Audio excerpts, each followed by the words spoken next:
एक बड़ी मिथ है कि नहीं, 3 दरवाजे अगर सीधी लाइन पे हो जाएं तो एक वास्तु दोष लग जाता है। ठीक है, एक ये एक मिथ कि भाई जिस स्लैब में आपका बर्नर है, गैस है, उधर नल नहीं होना चाहिए। फिर लड़कियों की अगर शादी करानी हो तो नॉर्थ वेस्ट जोन में उनको उनका बेडरूम शिफ्ट कर देना चाहिए। फ्लैट्स में वास्तु अप्लाई नहीं होती। ठीक है, एंड बेसमेंट्स आर बैड। ठीक है, फिर साउथ वेस्ट जोन में भारी मतलब वहां पे एक अच्छा स्टोरेज कर देना।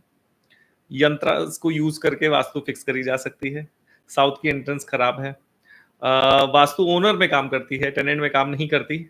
एंड वास्तु में जो करा जा सकता है वो कंस्ट्रक्शन के पहले ही करा जा सकता है। ठीक है, और वास्तु तभी अप्लाई होती है जब उस पर बिलीव करा जाए। ठीक है, देयर आर सर्टेन मिथ्स जो मैं एक बार को बता रहा हूँ। वास्तु नदर्न हेमिस्फीयर की अलग होगी और सदर्न हेमिस्फीयर की अलग होगी। जैसे ऑस्ट्रेलिया उल्टा हो गया तो वास्तु उसमें अलग होगी। ठीक है, एंड साउथ ईस्ट अच्छा जोन है बर्नर के लिए। फिर ओनर को साउथ वेस्ट में सोना चाहिए। फिर वास्तु एक रिलीजियस प्रैक्टिस है, ये हिंदुओं के ऊपर अप्लाई होती है, बाकियों के ऊपर नहीं होती। फिर नॉर्थ ईस्ट की एंट्रेंस अच्छी रहती है। फिर हर रूम का नॉर्थ साउथ ईस्ट वेस्ट निकाल देना होता है। ठीक है, फिर गॉड की जो फेसिंग होती है वो वेस्ट फेसिंग होनी चाहिए।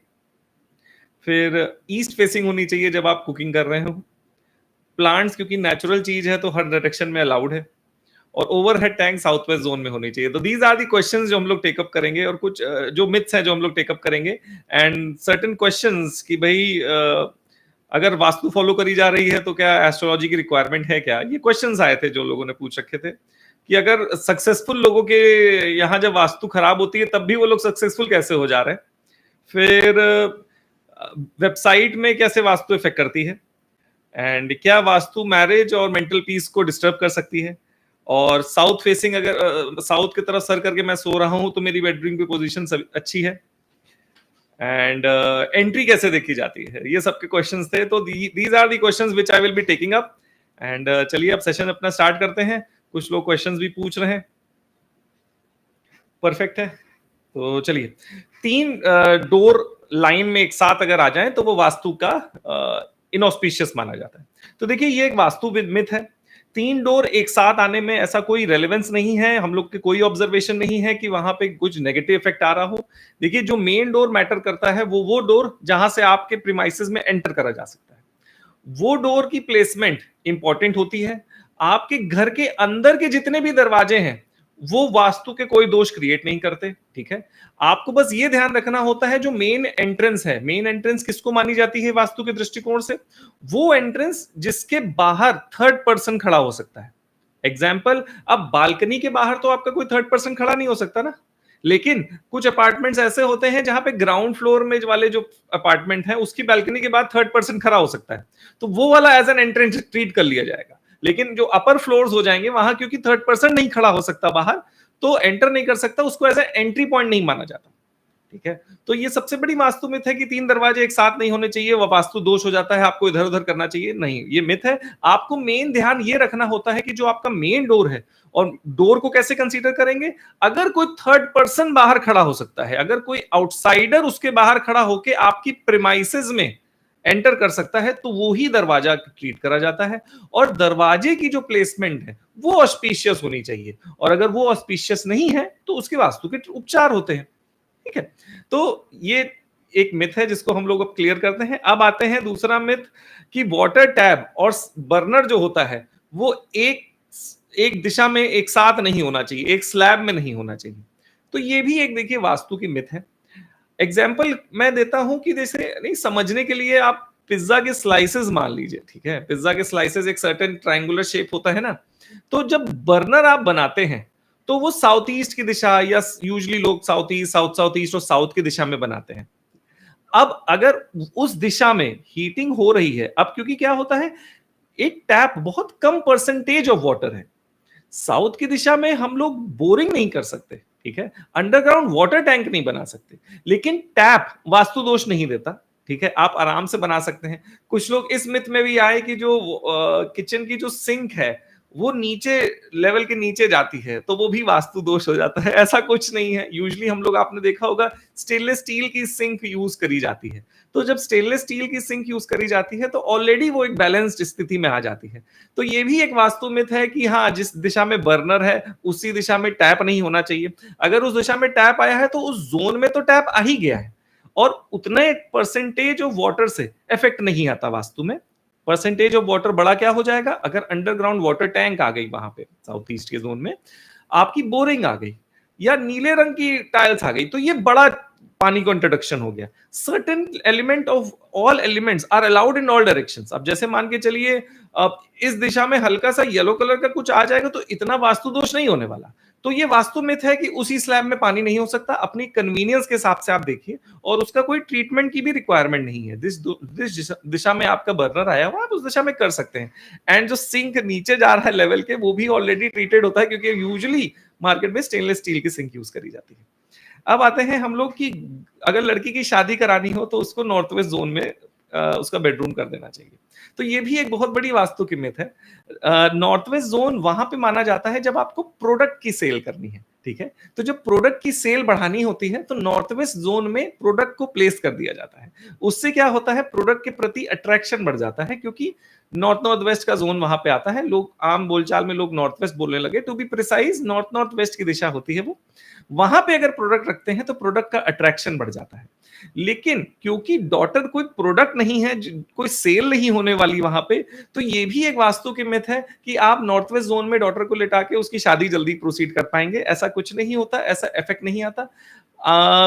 इसके दूसरे कारणों के चक्कर में वो चीज होती है, लेकिन ये एक वास्तु मिथ है। आप बेटर रहेगा कि डॉटर को आप स्किल के जोन में प्लेस करिए, आप डॉटर को रिलैक्सेशन जोन में प्लेस करिए, आप डॉटर को स्ट्रेंथनिंग वाले जोन्स में प्लेस करिए, मतलब south south east, south south west zone में आप प्लेस करेंगे तो क्या होगा ना, she will be herself in content, और वो चीज जरूर शादी को आगे फॉरवर्ड कर सकती है। लेकिन ये नहीं कि वो कोई प्रोडक्ट है आप नॉर्थ वेस्ट जोन में रख देंगे तो उसकी शादी जल्दी हो जाएगी, ठीक है। ये भी एक वास्तु की मिथ है, do not fall into it, and it has a negative effect impact.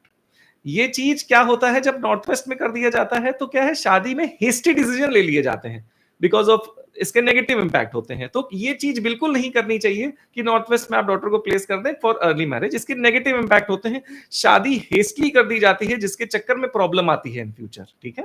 तो ये भी एक मिथ है, डू नॉट फॉलो इट। अब आते हैं कि फ्लैट्स में वास्तु अप्लाई नहीं होती। मैंने एक जगह पढ़ा था कि क्योंकि फ्लैट्स एक के ऊपर छत है और नीचे किसी और की छत है, तो ये राहु केतु मान लिए जाते हैं, क्योंकि फ्लोरिंग केतु को माना जाता है और राहु, ये एक जगह मैंने पढ़ा था, तो राहु ऊपर हो गया, तो राहु केतु के बीच में वास्तु अप्लाई नहीं होती। तो ये देखिए, ये भी एक मिथ है, इसको कंसीडर ना करिएगा।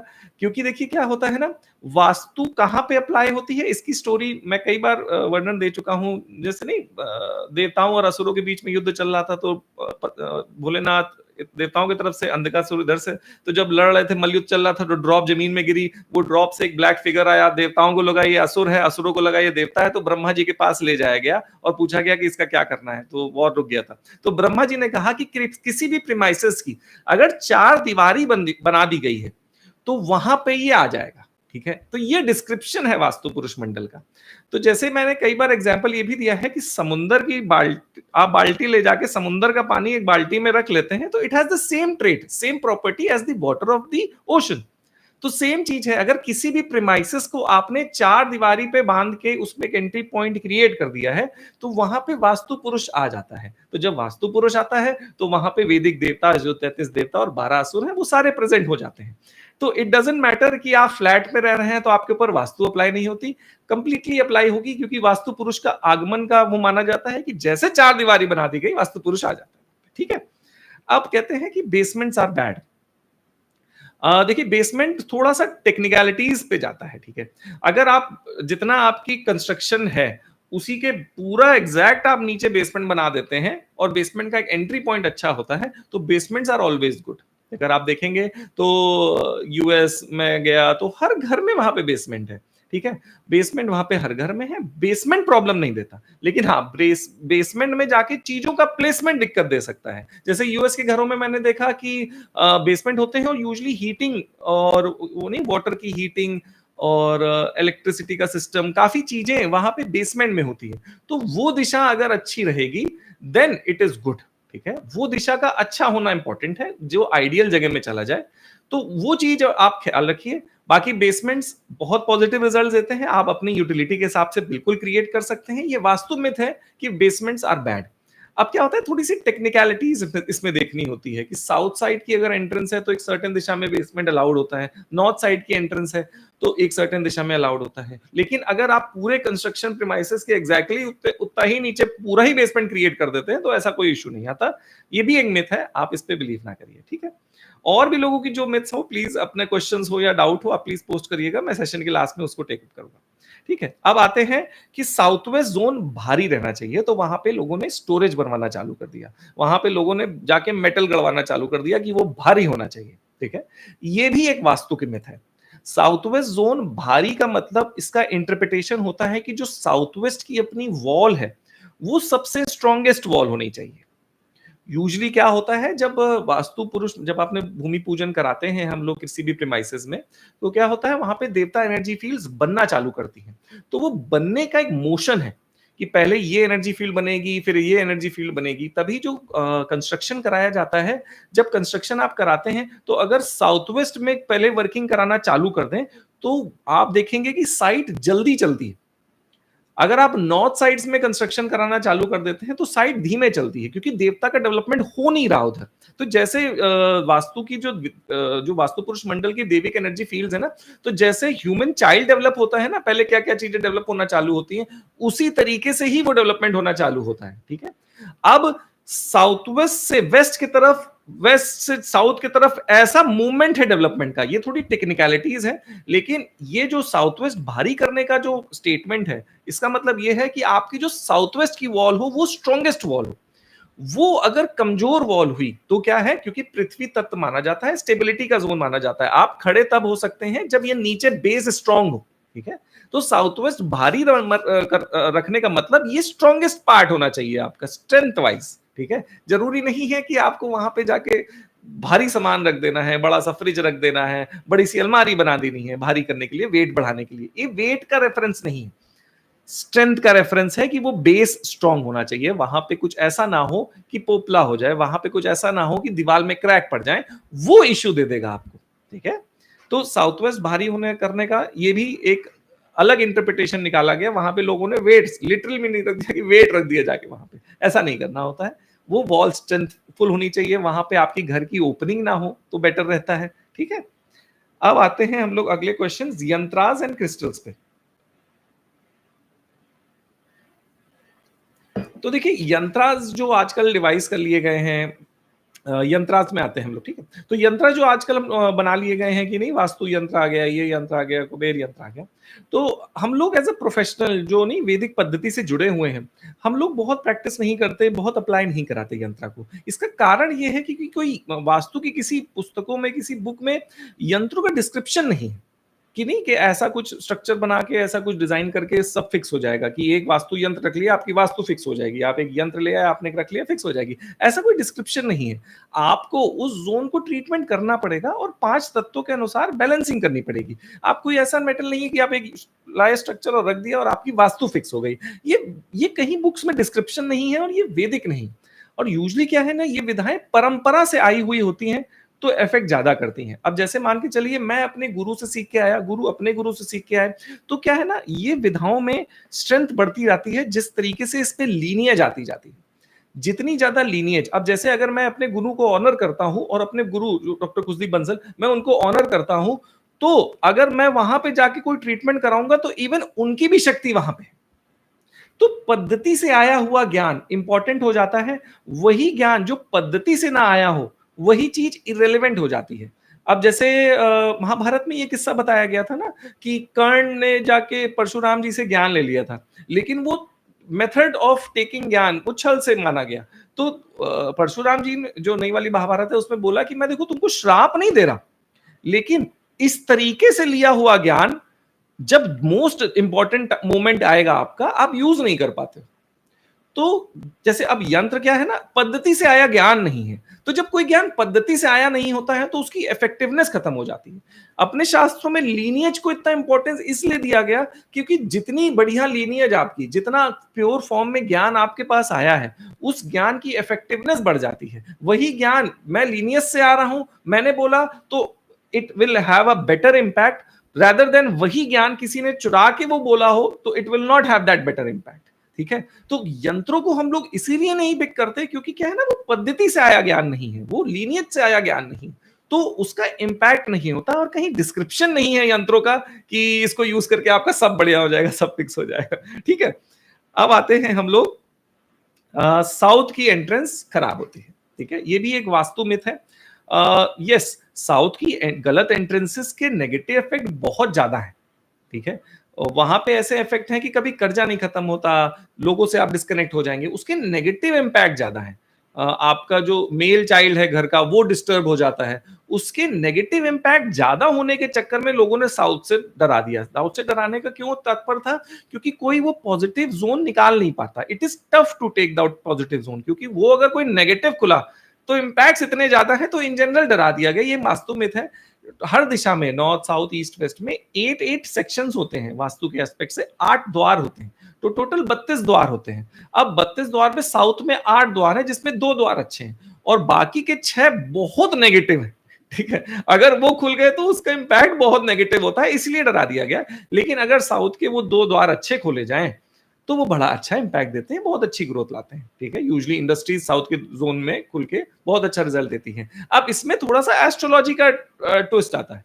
अब मैं मिथुन राशि का हूं, चाहे साउथ की पॉजिटिव एंट्री भी खुली हो लेकिन मुझको वो नेगेटिव देगी, बट वो एक एस्ट्रोलॉजी का जो इंटरप्रिटेशन आता है, एनालिसिस आती है, उस आधार पे देखा जाता है। लेकिन इन जनरल साउथ को आप कह देंगे नहीं, पिक नहीं करता। अब मैंने बड़ा इंटरेस्टिंग देखा, दिल्ली की साइट एक चूज करा रहा था, तो वहां पे जो ईस्ट फेसिंग प्लॉट था वो 1 CR ज्यादा प्रीमियम में बेचा जा रहा था और साउथ वाला फेसिंग 1 CR कम में बेचा जा रहा था। जब मेरे प्लस क्लाइंट आए कि भैया ये अगर सही चूज करा दी तो 1 करोड़ बच जाएंगे, तो मैंने जब देखा तो भाग्य के कारण उनकी पॉजिटिव एंट्री मिल रही थी मुझको साउथ की, तो मैंने उनको पिक करवा दिया, तो मोटा मोटा 1 करोड़ बच गया। तो क्या है ना, अगर आप एग्जैक्टली पिन पॉइंट करके सही एंट्रेंस निकाल पाए साउथ की, it will give you a ट्रेमेंडस growth. तो ये भी एक वास्तु के मिथ है। अब आ जाते हैं हम लोग की वास्तु सिर्फ ओनर के ऊपर काम करती है। मैं क्योंकि वहां पे रेंट पे रहता हूं तो मुझको बात काम नहीं करेगी मेरे ऊपर वास्तु। तो ये भी एक वास्तु की मिथ है। देखिए, किसी भी जगह की प्रीमाइसेस, अगर आप उस प्रीमाइसेस में मोर देन 7 डेज रहने लगे, अगर किसी भी प्रीमाइसेस में आप मोर देन 7 डेज रहने लगे तो उस प्रीमाइसेस की वास्तु आपके ऊपर इफेक्ट करने लगती है। ठीक है, तो अब किसी भी जगह में, चाहे वो आप उस जगह को ओन करते हो चाहे आप ना ओन करते हो, लेकिन अगर 7 दिन से ज्यादा अगर आप वहां रहने लगे तो वास्तु के नेगेटिव इंपैक्ट आने लगते हैं। कई बार एडवाइस ऐसी भी दी जाती है चाइल्ड बर्थ के इश्यूज में। चाइल्ड बर्थ जब नहीं हो रहा होता है और वहां की वास्तु बहुत खराब होती है जो फिक्सेबल नहीं होती, तो ये भी रिकमेंड कर दिया जाता है, जिस ऐसा कोई होटल, ऐसा कोई प्रीमाइसेस जहां की वास्तु बहुत अच्छी हो, तो कहा जाता है the couple should go and live there for a month, क्योंकि 7 दिन के बाद उस जगह की वास्तु आपके ऊपर इफेक्ट करने लगती है। तो क्या होता है ना, अब आप सोचिए जब 7 डेज का मियाद है, तो चाहे आप ओनर हो चाहे आप टेनेंट हो, वो जगह की वास्तु आपके ऊपर इफेक्ट करेगी। ये भी एक वास्तु मिथ है कि ओनर के ऊपर ही इफेक्ट करती है वास्तु। अब आ जाते हैं कि वास्तु तभी है जब मैं उस पर विश्वास कर रहा हूं, मानो तो है ना मानो तो नहीं है। तो इसमें देखिए क्या होता है ना, वास्तु के जो नियम है वो क्या है ना, केयरफुल ऑब्जर्वेशन के बाद देखे गए हुए नेचर के इफेक्ट है। अब नेचर का नियम है कि मैं अगर 10th फ्लोर से कूदा तो एक सर्टेन अमाउंट ऑफ ग्रेविटी मेरे ऊपर लगेगी, जिस ग्रेविटी के कारण जब मैं नीचे पृथ्वी में आके टच करूंगा तो एक बहुत बड़ा इंपैक्ट होगा, है ना, एंड वो मेरी फिजिकल बॉडी को नेगेटिवली इंपैक्ट कर सकता है। अब मैं कहूं नहीं, मैं नहीं मानता, है ना, मैं नहीं मानता, तो ऐसा तो नहीं होगा ना कि आप उड़ने लगेंगे। किसी भी आप देश में जाइए, वहां के नियम के बारे में आप अवेयर नहीं है, इसका मतलब ये थोड़ी ना कि लॉ आपके ऊपर अप्लाई नहीं होगा। तो ये भी एक मिथ है कि वास्तु मानो तो है ना मानो तो नहीं है, मन का ख्याल है। देखिए, जहां पे जो नियम लगते हैं वो लगेंगे, इग्नोरेंस आपको ये नहीं कर सकता कि आपके ऊपर अप्लाई नहीं होगा लॉ। ठीक है, तो ये भी एक वास्तु मिथ है। अब आ जाते हैं नॉर्दर्न हेयर में वास्तु में। अब आते हैं कि नॉर्दर्न हेमिस्फीयर में वास्तु अलग होती है और सदर्न हेमिस्फीयर में वास्तु अलग हो जाती है, क्योंकि एनर्जी फील्ड्स बदल जाती हैं। तो इस स्टेटमेंट के चक्कर में ये होता है कि भैया ऑस्ट्रेलिया में वास्तु अलग लगेगी, वहां पे दिशाएं अलग हो जाएंगी। तो ये भी एक वास्तु की मिथ है। देखिए, वास्तु हमेशा काम करती है उस प्रीमाइसेस के सेंटर पॉइंट से, सेंटर पॉइंट से काम करती है और दिशाएं देखी जाती हैं कि नहीं कितने डिग्री में नॉर्थ टिल्ट है, उस हिसाब से जोनिंग कर दी जाती है। तो जिस जोन का इफेक्ट नॉर्थ का नॉर्दर्न हेमिस्फीयर में भी है, वही जोन का इफेक्ट ऑस्ट्रेलिया में भी आएगा।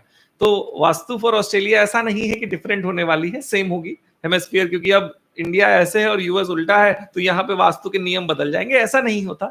उस प्रीमाइसेस के सेंटर से रेफरेंस पे लिया जाता है। आप कहते हैं कि साउथ ईस्ट, बिना सोचे समझे बर्नर साउथ ईस्ट में लगा दो। यस, ठीक है, लगाया जा सकता है, लेकिन साउथ ईस्ट के बर्नर का एक कॉम्प्लिकेशन ये होता है कि आप अग्रेसिव हो जाते हैं।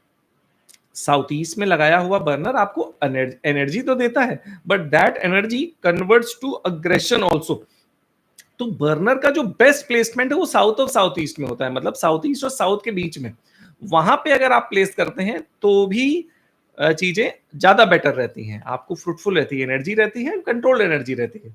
तो साउथ ईस्ट में burner not a myth, but it can get better if you place it in south of south east. अब एक और मिथ आती है कि साउथ वेस्ट में ओनर को सोना चाहिए। लोगों के अंदर मिसकंसेप्शन आ गया कि अगर लड़के को साउथ वेस्ट में लेटा दिया तो उसकी चलेगी। तो यूजुअली क्या होता है, ये एक बहुत बड़ी वास्तु की मिथ है और मैं इसको बस्ट करना चाहता हूं। साउथ वेस्ट में क्या होता है ना, आदमी स्किलफुल हो जाता है, आदमी स्किलफुल हो जाता है और वो टोकने चालू कर देता है। साउथ वेस्ट पितरों का स्थान माना गया है, पितरों का स्थान माना गया है, जो जहां पूर्वज से साउथ वेस्ट विद्या अर्जन की अच्छी जगह मानी गई है, अपने टूल्स को रखने की अच्छी जगह मानी गई है। लेकिन ये क्या था ना, vastu for king and vastu for commoners different होती थी। राजा का ये उद्देश्य होता था कि उसकी प्रजा स्किलफुल रहे और एक सर्टेन लेवल के बाद ग्रो ना कर पाए। स्किलफुल व्यक्ति की समस्या ये होती है, ज्ञानी व्यक्ति की समस्या ये ज्यादा हो जाती है, क्योंकि वो हर चीज स्वयं करने लगता है, उसके चक्कर में वो ग्रो नहीं कर पाता। साउथ वेस्ट में अगर आप अपने लड़के को लिटाल देंगे या बहू भी अगर लेट गई तो ऐसा नहीं है कि उसकी चलेगी, ये मिसकंसेप्शन है। साउथ की एक दिशा होती है जहां पे ये इफेक्ट जरूर आता है, ठीक है, वो थोड़ा सा निकाल के वो एक्जैक्टली प्रिसाइजली जगह निकाली जाती है साउथ की, कि हाँ जहां पे उसको रख दिया गया, या वेस्ट में एक दिशा होती है जहां पे एक एंगल पे रख दिया जाता है कोई फोटो या किसी कोई लेटता है तो उसकी चलती है। लेकिन ये एक मिथ है कि साउथ वेस्ट में अगर आप लेटेंगे तो आपकी घर में चलेगी, और अगर आप साउथ वेस्ट में नहीं लेटेंगे तो आपकी घर में नहीं चलेगी। इसीलिए ऐसे किसी को ना लेटा दो क्योंकि वो कब्जा कर लेगा। ये बहुत बड़ी वास्तु की मिथ है, ठीक है। ये दिशा अलग है, ये दिशा दूसरी है, ये साउथ वेस्ट नहीं है। उसके लिए प्रिसाइजली एक जगह निकाली जाती है कि यहाँ पे कर दिया तो उसकी चलेगी, वो होता है, जरूर होता है, लेकिन वो साउथ वेस्ट नहीं है। तो बेझिझक होके आप अपने लड़के को भी अगर लेटाना चाहते हैं या किसी और को लेटाना चाहते हैं, साउथ वेस्ट में लेटा दीजिए। घर में अपने चलाने के लिए साउथ वेस्ट में आप लेट रहे हैं, ये ना करिए, ये एक वास्तु की मिथ है। आप साउथ वेस्ट में लेटेंगे, यस डेफिनेटली आप स्किलफुल हो जाएंगे। थोड़ा सा रिलेशनशिप में इफेक्ट इसलिए आता है क्योंकि क्या है ना, स्किलफुल व्यक्ति की समस्या ये है कि वो टोकना चालू कर देता है, ठीक है, वो टोकना चालू कर देता है कि क्योंकि उसको लगता है ना कि वो अच्छे से कर सकता है, तो वो कहता है नहीं यार तुम इस तरीके से करो, तुम ये गलत कर रहे हो। तो इसके चक्कर में थोड़ा सा वास्तु के थोड़े से नेगेटिव इंपैक्ट आते हैं रिलेशनशिप में। अब है क्वेश्चन कि भाई वास्तु सिर्फ रिलीजियस प्रैक्टिस है और ये दूसरों के ऊपर अप्लाई नहीं होती, ठीक है। वास्तु यस डेफिनेटली जो शुरुआत करी गई थी वास्तु, वो टेम्पल में अप्लाई करके उसको स्टडी करके करी गई थी। टेम्पल्स का उद्देश्य ये था कि व्यक्ति को उन 5 कोशों में, ऊपर कोश वाले में, ये कभी और विषय उठा लेंगे कोश के बारे में, उस सर्टेन कोश में पहुंचाया जा सके। तो वास्तु शुरुआत जरूर टेम्पल आर्किटेक्चर में स्टडी करते हुए करी गई थी, बट इट इज अप्लाइड इररेस्पेक्टिवली। ये एक स्टडी है। अब जैसे मान के चलिए, एग्जाम्पल देता हूं कि जो प्लास्टिक सर्जरी की शुरुआत हुई थी वो तो इंडिया में हुई थी, तो अब क्या इसको रिलीजियस प्रैक्टिस मान के क्या बाकी लोग प्रैक्टिस नहीं करते क्या प्लास्टिक सर्जरी की? जो फर्स्ट सर्जन थे वो तो इंडियन थे, ठीक है, तो क्या इसको रिलीजन से एसोसिएट कर दिया जाएगा? ये एक मेथडोलॉजी है, ये एक रिसर्च है जो इंडिया की है, ठीक है, ये एक रिसर्च है। अब जीरो इंडिया का है, तो क्या इसको रिलीजियस मान के आप इसको यूज नहीं करेंगे? है ना?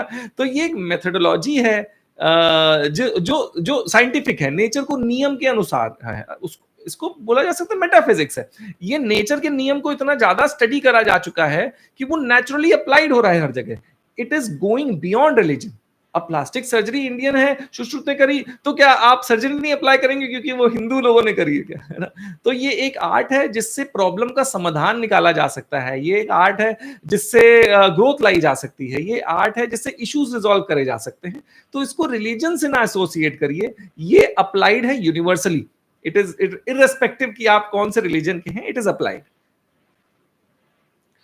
अब एक मिथ में आते हैं कि नॉर्थ ईस्ट ऑस्पिशियस एंट्री है, ठीक है? तो देखिए north east, yes no doubt अच्छी एंट्री है। N8 की जो एंट्रेंस होती है नॉर्थ ईस्ट में भी 2 पार्ट करे जाते हैं। एक पार्ट नॉर्थ ईस्ट का बहुत अच्छा है, अच्छा इफेक्ट देता है, हायर बैंक बैलेंस देता है, डेफिनेटली पॉजिटिव है। लेकिन तभी दूसरा पार्ट है वो अग्रेशन भी देता है, एंगर इश्यूज भी देता है, उसके भी नेगेटिव इफेक्ट बहुत है। तो नॉर्थ ईस्ट एंट्रेंस के 2 पार्ट होते हैं। तो आपका पॉजिटिव एंट्रेंस में खुला तो डेफिनेटली नॉर्थ ईस्ट की एंट्रेंस बहुत अच्छा रिजल्ट देगी आपको। लेकिन अगर वही नेगेटिव एंट्रेंस में खुला तो एंगर इश्यूज बहुत बढ़ जाते हैं, उसके नेगेटिव इंपैक्ट भी है। तो लोग बेझिझक सोच के सोचते हैं कि यार नॉर्थ ईस्ट है, डन कर दो, फाइनल कर दो। नहीं, उसको भी प्रिसाइजली देखना चाहिए। ये भी एक वास्तु की मिथ है कि north east entrance is always positive, ऐसा नहीं। अब आते हैं एक और मिथ। पहले की प्रैक्टिस होती थी कि हर रूम में जाते थे और हर रूम का नॉर्थ साउथ ईस्ट वेस्ट कर देते थे। कुछ लोग बाथरूम में जाते थे तो बाथरूम में जेट की पोजीशन कहाँ होगी वो नॉर्थ में कर देते थे जाके। आप बैठे इधर है, जेट सामने लगवा देंगे, ठीक है? तो ये भी एक बहुत बड़ी वास्तु की मिथ है। जो जोन्स होते हैं वो घर के जो प्रीमाइसेस के सेंटर से निकाला जाता है। या अगर ऐसा है कि घर में कलेश हो गया और एक भाई की एक प्रीमाइसेस है उसी घर में और एक भाई की दूसरी प्रीमाइसेस है उसी घर में, तो जितनी उसकी कंट्रोल में है उसके आधार पे निकाला जाता है। जहां पे आप मनमानी कर सकते हैं उसके आधार पे सेंटर निकाल दिया जाता है, प्रीमाइसेस के आधार पे निकाला जाता है, रूम के आधार पे सेंटर नहीं निकाला जाता। ये भी एक वास्तु की मिथ है, इसको ना अप्लाई करिएगा। अब आते हैं एक वास्तु की मिथ में कि गॉड की जो फेसिंग होनी चाहिए वो वेस्ट की दिशा में होनी चाहिए, ठीक है? ये भी एक वास्तु की मिथ है। जो आप देखेंगे जो बालाजी टेम्पल है, जितने भी जो बहुत फेमस टेम्पल्स हैं, उसमें भगवान की मूर्ति को वेस्ट की दिशा में रखा गया है और वो ईस्ट की दिशा में फेस कर रहे हैं। तो फेसिंग, यस, साउथ की दिशा में आप भगवान की फेसिंग अवॉइड कर सकते हैं, अदरवाइज आप फेसिंग कर सकते हैं। नॉर्थ नॉर्थ ईस्ट वेस्ट की तीनों दिशाओं में आप फेसिंग कर सकते हैं। अब एक मेन वास्तु की मिथ आई कि भाई फेसिंग ऑफ दी, जब कुकिंग करते समय आपका फेस ईस्ट की दिशा में होना चाहिए। तो लोग इतना फिनिकल हो गए कि बर्नर इधर है लेकिन ऐसे करके कुकिंग कर रहे हैं, मतलब इस लेवल तक लोग फिनिकी हो गए इस बात में। लेकिन द पॉइंट इज कि फेसिंग करते हुए ईस्ट की दिशा का पॉइंट ये था क्योंकि जब ये स्थिति क्रिएट करनी होगी तो आपको साउथ के जोन्स में जाके कुकिंग करना पड़ेगा, ठीक है? फेसिंग वाइल कुकिंग इतना रेलिवेंट नहीं है जितना वेयर यू आर प्लेसिंग वो रेलिवेंट है। अब एग्जाम्पल देता हूं, अपने शरीर में जो मणिपूरक चक्र है, जहां पे सेंटर वाला पार्ट है, वहां पे हीटिंग हो रही है, तो मैं वहां पे हीटिंग करूं ये इंपॉर्टेंट है।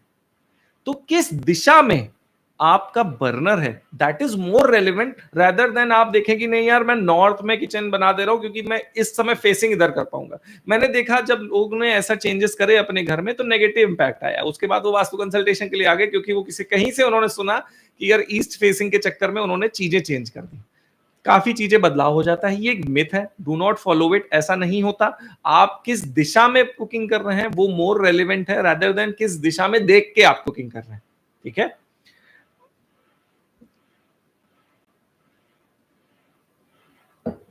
अब आते हैं हम लोग कि भाई प्लांट तो नेचुरल है, वो हर दिशा में आ सकते हैं, ठीक है? तो ये भी एक वास्तु की मिथ है। प्लांट का क्या होता है ना, बाय नेचर वो पृथ्वी को फाड़ के निकलता है, उसको वायु की चीज मानी गई है।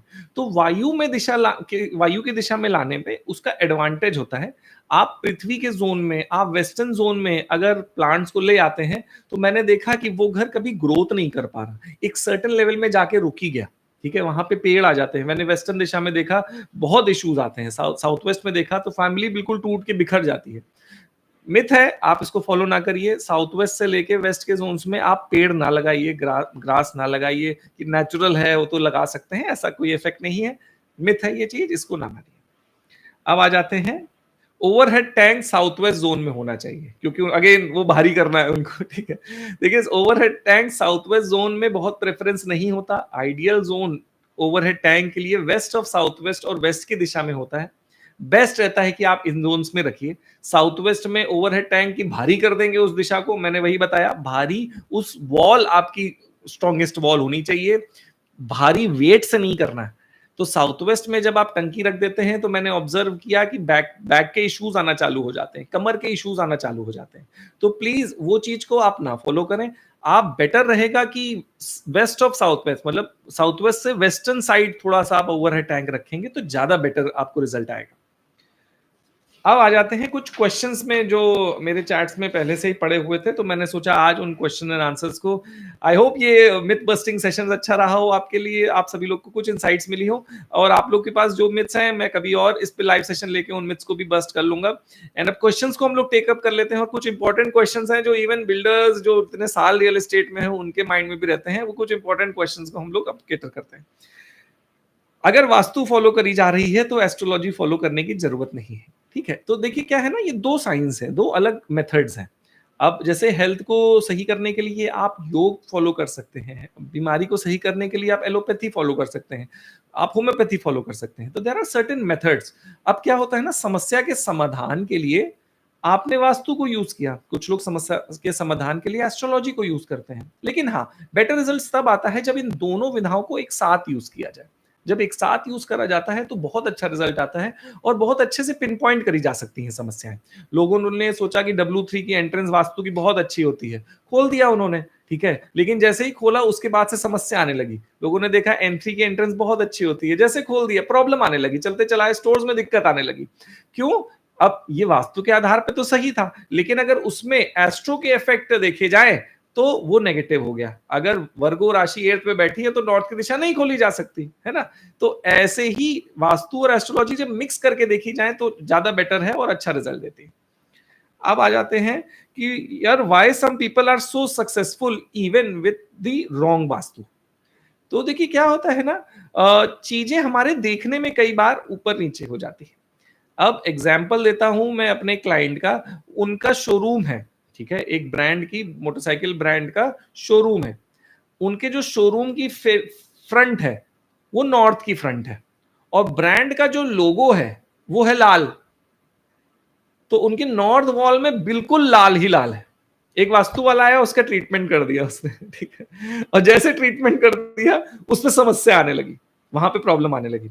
तो अब लोगों को लगा यार ये आइडियली तो वास्तु तो गलत थी, तो ये कैसे ग्रो कर रहा है। अब उनके वर्गो राशि में मंगल बैठा हुआ था, तो मैंने वो ट्रीटमेंट हटवाया, नॉर्थ के लाल का ट्रीटमेंट, और तब रिजल्ट आया, ठीक है। तो क्या होता है ना, ये जो आर्ट है, आप लोग एक सर्टेन पोर्शन ऑफ नॉलेज को पकड़ लिया और आपने नियम बना लिए, है ना। अब जैसे मान के चलिए आपने गूगल करा और 2-4 दवाइयों के बारे में पता कर लिया आपने, तो इसका मतलब ये नहीं ना कि आप डॉक्टर बन गए, ठीक है। कई और डिटेल्स होती हैं, कई और इन डेप्थ डिटेल्स होती हैं जिसको देखना पड़ता है। आप जाएंगे मोटा मोटा कि यार इसको फीवर है तो पैरासिटामोल लिख दो, तो ऐसा तो नहीं ना आप डॉक्टर बन गए। यार बिना पैरासिटामोल खाए दवाई फीवर कैसे चला गया। बहुत और तरीके हैं कि क्यों फीवर आ रहा है, क्या क्या फीवर आ रहा है, कि डॉक्टर बेटर एनालिसिस कर पाएगा। तो कहना नहीं चाहिए, लेकिन हाँ, लोग ट्रेन की यात्रा में जाते हैं, वास्तु की बुक पकड़ते हैं, और by the end of the यात्रा वो वास्तु एक्सपर्ट हो जाते हैं, ठीक है। तो क्या होता है ना, थोड़ा इस चीज से बचिए। वो वास्तु के आधार पे बिल्कुल सही है, लेकिन आपने जो शुरुआत के जो नियम देख रखे हैं उसके आधार पे नहीं फॉलो हो रहा, तो आपको लग रहा है कि नहीं वास्तु गलत है, ठीक है। ऐसा नहीं है, माइन्यूट डिटेल्स देखी जाती हैं, बहुत चीजें और परखी जाती हैं, तब वो फिगर आउट होता है कि हाँ, वास्तु के आधार पे भी वो सही था, ठीक है। एस्ट्रोलॉजी जब आती है तो थोड़ा सा और चेंजेस कर देती है, और जब व्यक्ति का स्वभाव होता है। अब जैसे मान के चलिए अगर मैं शेर का घर बना रहा हूं तो मुझको वास्तु अलग तरीके से बनानी पड़ेगी कंपेयर टू मैं अगर हिरन का घर बना रहा हूं। अगर मुझको हाथी का घर बनाना है तो मुझको वास्तु अलग बनानी पड़ेगी, लेकिन वो तीनों ही वास्तु के नियम के अनुसार होंगे। अब आप शेर के घर को देख के कहो कि यार ये तो अब शेर के घर के हिसाब से वास्तु बनी हुई है, एक का क्वेश्चन आया है प्रकृति के आधार पे आप वास्तु को बताइए, तो शेर के घर के हिसाब से वास्तु बनी हुई है, वहां पे हाथी आगे रहने लगा, तो वास्तु के हिसाब से तो सही है, शेर के लिए सही था, लेकिन अब हाथी आया तो उसको फेवर नहीं कर रहा। तो अब आप कहोगे यार वास्तु तो सही है तो फेवर क्यों नहीं कर रही, क्योंकि और भी अलग चीजें हैं, एस्ट्रोलॉजी का है, प्रकृति का है, जो इनटेक जो ऐड करते हैं स्पाइसेस में। अब आ जाते हैं कि does vastu get applied on business website and digital startups. तो देखिए क्या होता है ना, वास्तु उसमें अप्लाई कैसे होती है, तो जो डिसीजन मेकर है उस स्टार्टअप का, उस बिजनेस वेबसाइट का, वो जहां रहता है उसकी वास्तु जरूर इफेक्ट करती है। अब जैसे मान के चलिए उसका नॉर्थ का जोन डिस्टर्ब है, अब वो बिजनेस वेबसाइट का ओनर है, उसका नॉर्थ का जोन डिस्टर्ब है, उसकी वेबसाइट में लोग आ ही नहीं रहे, ये इफेक्ट आने लगेगा। लोग आ रहे हैं, परचेज नहीं कर रहे, वो वास्तु जहां पे वो रह रहा है या जहां पे उसका ऑफिस है वहां से इफेक्ट आता है। Can vastu रूइन marriage and mental peace? तो देखिए इसका जवाब मैं देता हूं। मैं यूएस में एक घर में गया, ठीक है, तो घर में जब मैं गया तो उनके, जिनके यहाँ गया था उनके पड़ोसी को जब बताया कि ये वास्तु एक्सपर्ट आए हैं तो एक बार इनको दिखा लीजिए, तो वो तुरंत आए हमारे पास। तो उन्होंने कहा कि सर हम लोग 3 महीने पहले इस घर में शिफ्ट करे हैं और बाद में हम लोग को पता चला कि इस घर में रहने वाले पिछले 3 ओनर, तीनों का डिवोर्स हुआ, तीनों की फैमिली हार्मनी डिस्टर्ब हुई। तो प्लीज एक बार हम लोग के घर को भी देख लीजिए, कुछ हम लोग के साथ भी ऐसा ना हो जाए, क्योंकि जब से ये इन्फॉर्मेशन मिली है हम लोग डरने लगे कि यार अपने साथ भी ऐसा ना हो जाए। तो मैं जब उस घर में गया तो यूएस में क्या है ना, वॉशिंग मशीन थी साउथ वेस्ट के जोन में। अब क्या होता है यूएस में चैलेंज बहुत होता है, चैलेंज इसलिए होता है कि आप नॉर्मली उसको रिलोकेट नहीं कर सकते, आपको परमिशंस लेनी पड़ती है जाके, क्योंकि पाइपलाइन बदलेगी वहां पे, गैस लाइन, हीटिंग लाइन और ये सब होता है, तो आपको परमिशन लेनी पड़ती है। तो अब इसके चक्कर में इंडिया जैसा नहीं है कि मैंने आपको बोला कि वॉशिंग मशीन शिफ्ट कर दीजिए तो शिफ्ट हो जाएगी, ठीक है। तो वहां थोड़ा सा अलग तरीके से वास्तु करानी पड़ती है, मैंने उसका ट्रीटमेंट दिया उनको। लेकिन हाँ, अब उस घर में जो वास्तु थी उसके चक्कर में जब भी कोई कपल आता था वहां तो उनके मैरिज लाइफ डिस्टर्ब हो जाती थी, ठीक है। यस, वास्तु इफेक्ट कर सकती है आपकी मैरिज और मेंटल पीस को। आप लोग कहते हैं कि सोते समय मेरा सिरहाना साउथ की तरफ है, तो मैं वास्तु के हिसाब से सही हो गया ना। तो जैसा मैंने कहा था हीटिंग के लिए, अब ये मैटर ज्यादा करता है अगर मैं हेड की स्लीपिंग पोजीशन और बेड कहां पे है, इस पे अगर मैं प्रायोरिटी दूंगा तो बेड कहां पे है वो ज्यादा प्रायोरिटी की बात है। किस दिशा में आपका बेड आया वो प्रायोरिटी दी जाएगी। फिर सेकंड चीज देखा जाएगा कि आप हेड किस दिशा में कर रहे हो। तो वास्तु के आधार में 2 दिशाओं में हेड करे जा सकते हैं, साउथ की दिशा में और ईस्ट की दिशा में। लेकिन बेटर प्रायोरिटी वो है कि इस दिशा में बेड आया, इसके बाद हम देखेंगे कि अच्छा इसकी हेड की पोजीशन कहां करी जा सकती है, ठीक है। तो प्रायोरिटी आप दिशा ऑफ जोन को दीजिए कि किस जोन में आपका बेड आया, इसके बाद आप हेड की पोजीशन देख सकते हैं, दैट इज बेटर। अब आ जाते हैं कि एंट्री कैसे देखी जाती है। लोग कहते हैं कि जब घर में घुस रहे हैं वहां से एंट्री देखें या घर से बाहर निकल रहे हैं तब एंट्री देखें। तो यूजली आजकल रियल एस्टेट ब्रोकर्स मतलब मेरे को भी वो कर रहे थे, हमने कहा यार कि वो साउथ वेस्ट की एंट्री है तो मुझको लेना नहीं है। तो उसने कहता है कि सर देखिए जब शॉप के अंदर जा रहे हैं तब तो नॉर्थ ईस्ट है ना, तो ये नॉर्थ ईस्ट की एंट्रेंस मानी जाएगी। वो हमको भी कंफ्यूज करने में लगा हुआ था ठीक है। तो रियल एस्टेट वाले जब बेचने पे आते हैं तो कुछ भी बेचना चालू कर देते हैं। तो वो हमको हम as a vastu expert, he knew कि मैं वास्तु का एक्सपर्ट हूं, लेकिन वो फिर भी हमको कंफ्यूज कर रहा था कि देखिए ना सर, स्क्रीनशॉट में भेज तो रहा हूं, आप ही कंफ्यूज हो रहे हैं, जब शॉप में मैं जा रहा हूं तो नॉर्थ ईस्ट ही तो दिख रहा है, ठीक है। तो अब ये बड़े बड़े बिल्डर्स को भी कंफ्यूजन होता है। कुछ बिल्डर्स हमसे पूछते हैं कि सर हम लोग ईस्ट फेसिंग लिख देते हैं, लेकिन क्लाइंट बोलता है ये ईस्ट फेसिंग नहीं है, ये वेस्ट फेसिंग है। इसको कैसे फिगर आउट करा जा पाए कि ये कौन सा फेसिंग का घर है। फेसिंग कैसे देखी जाती है? क्या प्रीमाइसेस में जाते हुए फेसिंग देखी जाएगी, मतलब रोड से प्रॉपर्टी की तरफ देखें वो फेसिंग हो गई, या प्रॉपर्टी से रोड की तरफ देखें वो फेसिंग हो गई? तो ये इस क्वेश्चन का आज मैं जवाब देता हूं। देखिए क्या होता है ना, वास्तु के दिशा का निर्धारण उस प्रीमाइसिस के सेंटर से होगा। कुछ भी चीज देखी जाएगी उस प्रीमाइसिस के सेंटर से देखी जाएगी, ठीक है। तो जब आप प्रॉपर्टी के सेंटर पे हैं उससे देखिए कि एंट्री किस दिशा में है, तो वो आपकी एंट्री हो गई। अब एग्जाम्पल, आप प्रॉपर्टी के सेंटर में हैं और आपने कंपास खोला और आपको साउथ की दिशा में अपनी एंट्री आते हुए दिखी, ठीक है, तो अब वो हो गई साउथ फेसिंग। अब इसमें दूसरा और रियल एस्टेट वाले करते हैं, ठीक है। फ्लैट की फेसिंग ऐसे है तो बाहर से जो फ्लैट दिखता है आपका वो ईस्ट फेसिंग दिखता है, क्योंकि जब प्रीमाइसेस के सेंटर में आप होंगे और जो बाहर से दिख रहा है वो ईस्ट दिख रहा है, और घर की जो एंट्री है वो तो वेस्ट से आ रही है। तो बिल्डर इसको कहेगा ये ईस्ट फेसिंग प्लॉट है बेचने के लिए, फ्लैट्स हैं बेचने के लिए। तो देखिए क्या है ना, एंट्री जो देखी जाती है, वो हमेशा फेसिंग जो देखी जाती है, जो आम शब्द में फेसिंग बोल दिया जाता है, वो सेंटर से देखी जाएगी आपका एंट्रेंस कहाँ पे है। अब साउथ फेसिंग यूनिट्स को, साउथ एंट्री यूनिट्स को भी वो कह देता है कि सर ये तो है नॉर्थ फेसिंग। आप देखिए ना, तो फ्लैट अगर आप बाहर से देखेंगे तो नॉर्थ दिखता है। ठीक है, तो इस पे कंफ्यूज ना होइए। आपको ये देखना पड़ेगा कि प्रीमाइसेस के आप सेंटर में खड़े हुए और आप किस दिशा से एंटर करेंगे, वो आपकी एंट्री मानी जाएगी, रेदर देन बिल्डर के बोलने से। वो लोग कंफ्यूज हैं, एंड मैं उनको ब्लेम नहीं करता, even they are also confuse कि किसको मानना चाहिए।